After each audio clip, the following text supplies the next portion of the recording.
ডিমিট্রিয়াকস, ডিয়ামেন্টিকস, নন্দকুমার এবং Clayton Silva, এই তিনজনকে আজকের ম্যাচে দেখছেন না। তেমন দেখুন, ক্লেটন সিলভা সে যে থাকবে না সেটা আমরা মোটামুটি অনেক দিন আগেই বুঝে গিয়েছি। আউট অফ ডুরান্ড কাপ, চোটটা এতটাই গুরুতর। ডিমিট্রিয়াকস, ডিয়ামেন্টিকস রিসেন্টলি প্র্যাকটিস স্কিপ করেছেন, লাস্ট দিন প্র্যাকটিস করেননি। নন্দকুমারও কিন্তু মোটামুটি থাকবেন না সেটাই মনে হচ্ছে। সুস্থ হয়েছেন অনেকটাই, কিন্তু কোচ রিস্ক নেবেন না, কারণ কি 14 তারিখ এএফসি ACL2 ম্যাচ রয়েছে, কোয়ালিফায়ার। তাহলে এই তিনজনকে বাদ দিয়ে আজকে প্লেইং 11 কী হবে কল্পনা করবেন। নমস্কার, আপনারা আমাকে চেনেন, অনেক দিন ধরেই চেনেন। আমার নাম দেবময় ঘোষ, আর এই চ্যানেলটা আপনারা সকলেই সাবস্ক্রাইব করেছেন যারা যারা দেখছেন, কিন্তু অ্যাক্সিডেন্টালি যদি এই এখন যারা দেখছেন তাদের মধ্যে কেউ সাবস্ক্রাইব না করে থাকেন, তাহলে অবশ্যই এক্ষুনি সাবস্ক্রাইব করে দিন। It's absolutely free of cost. আপনারা সাবস্ক্রাইব করলে আমাদের এতে অনেক উৎসাহ থাকে। পাশে থাকা বেল নোটিফিকেশানটাকে অন করে দেবেন, তাহলে যখনই অনুষ্ঠান হচ্ছে তখন আপনারা নোটিফিকেশান পেয়ে যাবেন। তো যাই হোক, আজকে ডাউনটাউন হিরোজের সঙ্গে ইস্ট বেঙ্গলের ডুরান্ড কাপের দ্বিতীয় ম্যাচ এবছরের।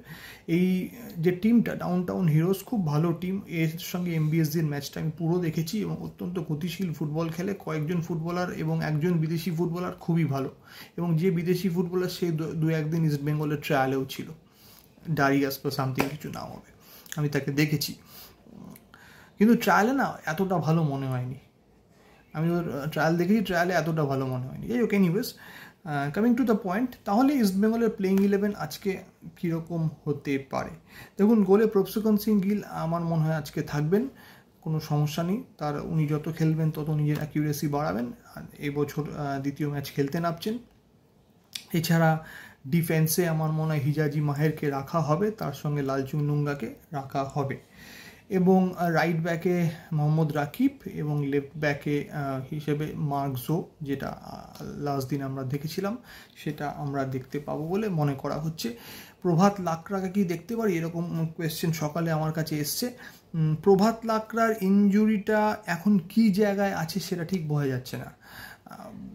যতদূর জানি ইনজুরিটা হিল হয়ে যাওয়া উচিত, বা ইনজুরিটা ঠিক হয়ে যাওয়া উচিত। তো সেক্ষেত্রে যদি হয়, প্রভাত লাকড়াকে হয়তো সেকেন্ড হাফে দেখতেই পারেন, সেরকম সম্ভাবনা থাকছে।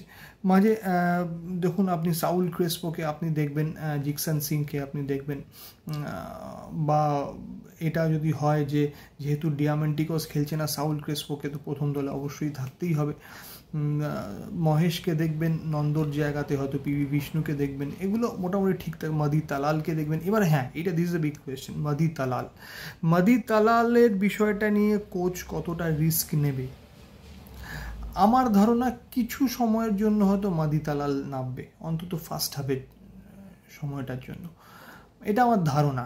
যদি না নামে তাহলে কিছু করার নেই, তাহলে ওর জায়গাতে সাউল ক্রেসপোকে হয়তো খেলতে দেখবেন, কিন্তু আমার ধারণা নামবে অন্তত ফার্স্ট হাফটা।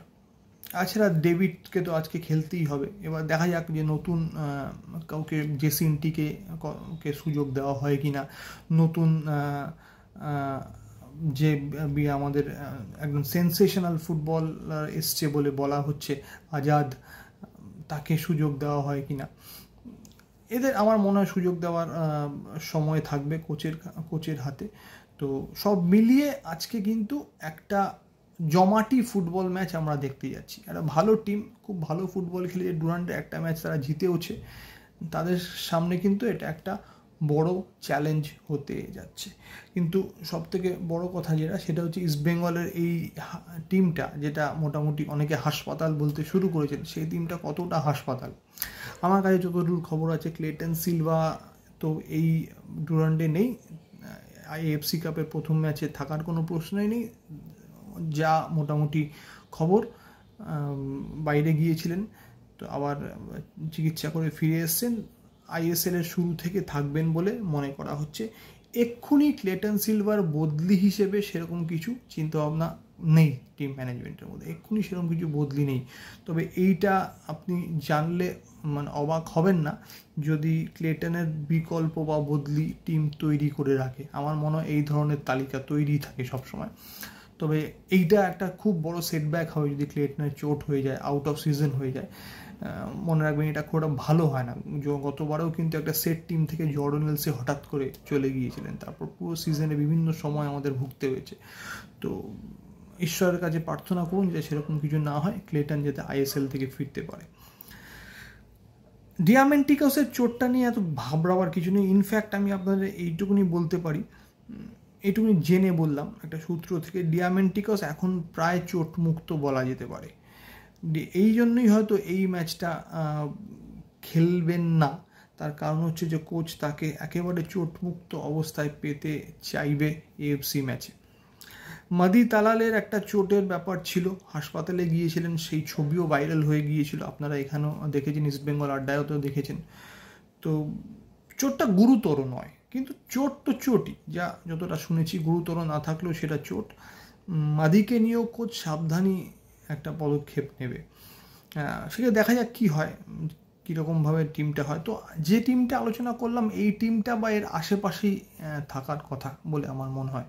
ডাউনটাউন হিরোজের সঙ্গে জিততে হবে আমাদের, তাহলে আমরা গ্রুপের শীর্ষে থাকবো এবং এমবিএসজির সঙ্গে পরবর্তী ম্যাচ যেটা 18 তারিখে রয়েছে, সেই 18 তারিখের ম্যাচে কিন্তু আমরা ফেভারিট হিসেবে শুরু করতে পারবো। সেটা ঠিক জিততে হবে বলছি, কিন্তু it's not easy team. Downtown কিন্তু এমবিএসজিকেও হারিয়ে দিতে পারতো। হ্যাঁ, ওরা যদি গোল না মিস করতো, একেবারে মানে ক্লাব মানে বলতে গেলে একদম ছোটোখাটো পর্যায়ের টিমের মতো যদি গোল না মিস করতো, তাহলে ম্যাচটার ফলাফল অন্য হতে হতো। যেভাবে ফার্স্ট হাফে তারা গোলমুখে হানা দিয়েছিল, সেই ম্যাচটা কিন্তু আমার মনে আছে। তো সাবধানে থাকতে হবে, বাকিটা তো ম্যাচের ফলাফল বলবে। ভালো থাকবেন, রাত্রিরে দেখা হচ্ছে ইস্টবেঙ্গল আড্ডায়। ভালো থাকবেন, জয় ইস্টবেঙ্গল।